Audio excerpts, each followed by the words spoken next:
भयंकर आपदा के 100 साल की विकास का नया विश्वास लेकर आया है। ये बजट अर्थव्यवस्था को मजबूती देने के साथ ही सामान्य मानवी के लिए अनेक नए अवसर बनाएगा। ये बजट मोर इंफ्रास्ट्रक्चर, मोर इन्वेस्टमेंट, मोर ग्रोथ और मोर जॉब्स की नई संभावनाओं से भरा हुआ है। और एक नया क्षेत्र और खुला है और वो है ग्रीन जॉब्स का। ये बजट तत्कालीन आवश्यकताओं का भी समाधान करता है और देश के युवाओं के उज्जवल भविष्य को भी सुनिश्चित करता है। ये पिछले कुछ घंटों से देख रहा हूं जिस प्रकार से इस बजट का हर क्षेत्र में स्वागत हुआ है। सामान्य मानवी की जो सकारात्मक प्रतिक्रिया आई है उसने जनता जनार्दन की सेवा का हमारा उत्साह अनेक गुना बढ़ा दिया है।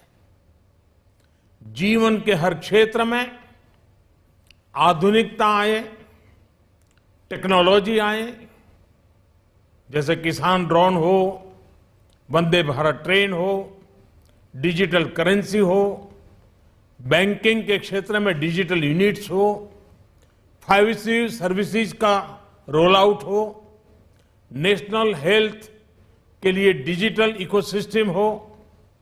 इनका लाभ हमारे युवा, हमारे मध्यम वर्ग, गरीब, दलित, पिछड़े, ये सभी वर्गों को मिलेगा। इस बजट का एक महत्वपूर्ण पहलू है गरीब का कल्याण।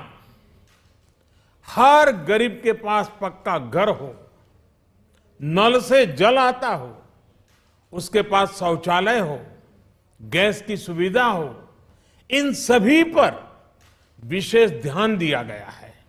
इसके साथ ही आधुनिक इंटरनेट कनेक्टिविटी पर भी उतना ही जोर है।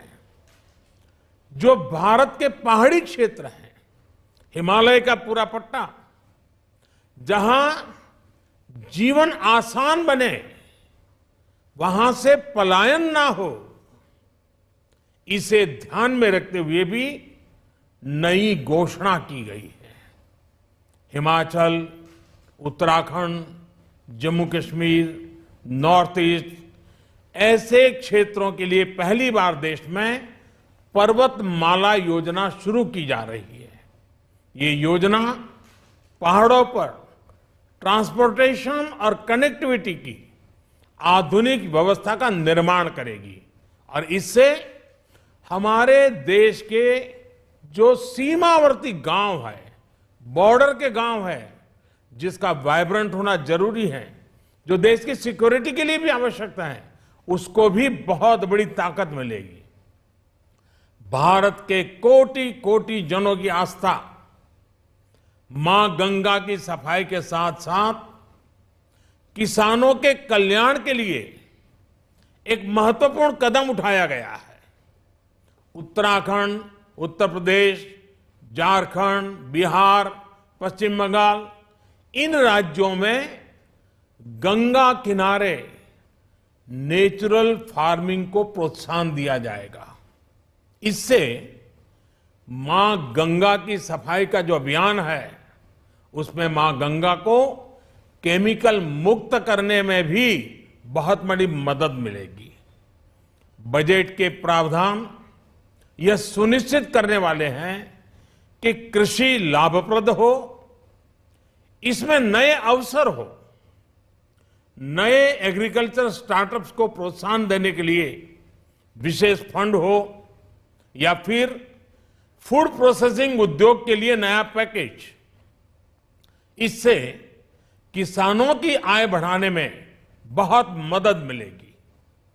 एमएसपी खरीद के माध्यम से किसानों के खाते में 2.25 लाख करोड़ रुपए से भी ज्यादा सीधे ट्रांसफर किए जा रहे हैं। कोरोना काल में एमएसएमई यानी हमारे छोटे उद्योगों की मदद और उनकी सुरक्षा के लिए देश ने लगातार अनेक निर्णय लिए थे, अनेक प्रकार की मदद पहुंचाई थी।